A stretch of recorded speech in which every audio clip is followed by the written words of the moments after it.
Dr. Robotnik has won. It's not really a phrase that you'd expect in Sonic's normally rather happy-go-lucky world, with Sonic and his pals always there to put paid to the evil genius's most dastardly of plans.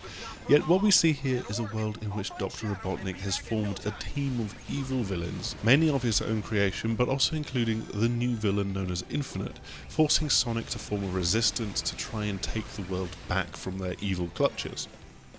Dystopia or not, the game's lost very little of the bright and colourful world of a traditional Sonic game.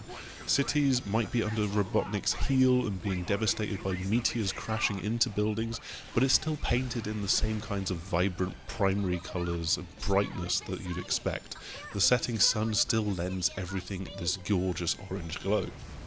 Sonic himself hasn't lost a step either as he races through this city, collecting strings of rings and pulling off his familiar homing attack to bounce off enemies and jump pads one after another, as the wider cast of Sonic characters chat over the top of the action about how they're holding off enemy forces and that Shadow has been spotted. The levels shift from racing forward to side-scrolling play, giving us a more classical slant on the modern fast-paced action. I actually followed playing Sonic Forces with some time sampling a handful of levels in the more retro-styled Sonic Mania, and this just emphasises how different the 3D Sonic games actually are. They're much more about that fast-paced action, where the classic stylings of Sonic Mania mimic the original 2D games, and they're as much about slow-paced exploration and figuring your way out through a level as they are about the brief bursts of speed. Forces is much more of a roller coaster ride, with occasional moments where you slow down, flipping this on its head. The rather controversial inclusion of a custom character allows for a lot more flexibility, and it's here that Sonic Team get to explore a lot more gameplay ideas, while also allowing for both modern and classic Sonic to remain comparatively very pure. Picking different animal types and customizing their look might be the dream for a certain side of the Sonic fandom, but the gameplay changing side of things is in picking their Wispons and the associated abilities. 2 Wispons were available in this demo, a lightning whip and a flamethrower, both of which could happily chew through enemies if you were content to button mash, in addition to more Sonic-like jump attacks courtesy of a grappling hook. Each also gives them an ability that is recharged with bespoke pickups as you go through a level. A character with the lightning whip can dash through strings of coins, while the one with the flamethrower can repeatedly boost jump through the sky, allowing you to find different routes through the level. Classic Sonic's appearance in this 3-part demo was restricted to a boss fight with Dr. Robotnik, who quickly bemoans his appearance from another dimension, while Tails gives him a bit of sass. And that's more embarrassing when you remember that Tails sounds like a precocious 6-year-old. The 2-phase boss fight starts off in rather classic form as Robotnik goes from side to side with a whirring circular saw waving around on a chain. Land a few hits into his floating ship, and this triggers the second stage, where he then slots into a huge robot dragoon, unleashing minigun fire at you before flinging rocks and then sending huge drills your way.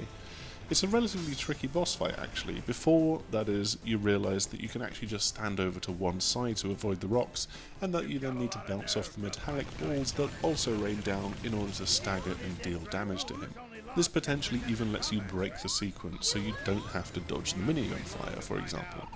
Needless to say, this was the level where I got an S rank. One notable thing about Forces is that it's a major cross-platform game that also comes to the Nintendo Switch and features no cuts to content. There are, however, certain technical cutbacks, given the gulf in console power. In handheld mode on the Switch, the game runs at 720p and it tries to maintain 30 frames per second, and while yes, it looks great and often manages to play fairly smoothly, it also falls short when there's a lot of action or effects work on screen. That is not the case on PlayStation 4, where it is pretty much locked to 60 frames per second. There might be some dips here and there, but it's very, very smooth. How the game will fare in the Switch's docked mode will be fascinating to see, though there's no details on the resolution or frame rate that they're aiming for at this time. What the Switch version did allow me to see was a glimmer of how the custom character and the 2 forms of Sonic can interweave through the same levels. I played a variation of the modern Sonic level that I'd started with, and which you're seeing in this video, with the custom character's tech-driven abilities and Wispons, meaning that I could take a slightly different route at times, branching off into some very different areas and bringing back that feeling of exploration as opposed to modern Sonic's more roller coaster feeling. The thing that I find most fascinating about Forces as a whole is how broad its scope is. Sonic Team's intention is to take its 3D Sonic back to a point where it is comparatively well regarded, and that could be read as taking it back to basics. That's true in some ways, and both modern and classic Sonic typify that approach with relatively gimmick-free gameplay. Those gimmicks have instead been splintered off to one side with the custom characters and the broad range of weapons and abilities that they will have. Really, it's an approach that should mean that there's something for all Sonic fans in this game, and the trick will be in balancing the different sides of this and letting players that really don't want to bother with custom characters just play with the two Sonics, or conversely, let people just play through the entire game with the custom characters. And of course, if you're really just of the opinion that Sega should just give up on 3D Sonic as a whole, well, there's always Sonic Mania coming out in August as well.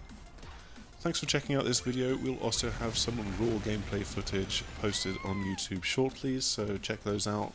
In the meantime, please do like, subscribe and share, and also come visit us over on thesixthaxis.com. Hopefully we will see you again sometime soon. Goodbye! We can't let this thing get to the chemical plant. Keep it busy there as long as you can, rookie.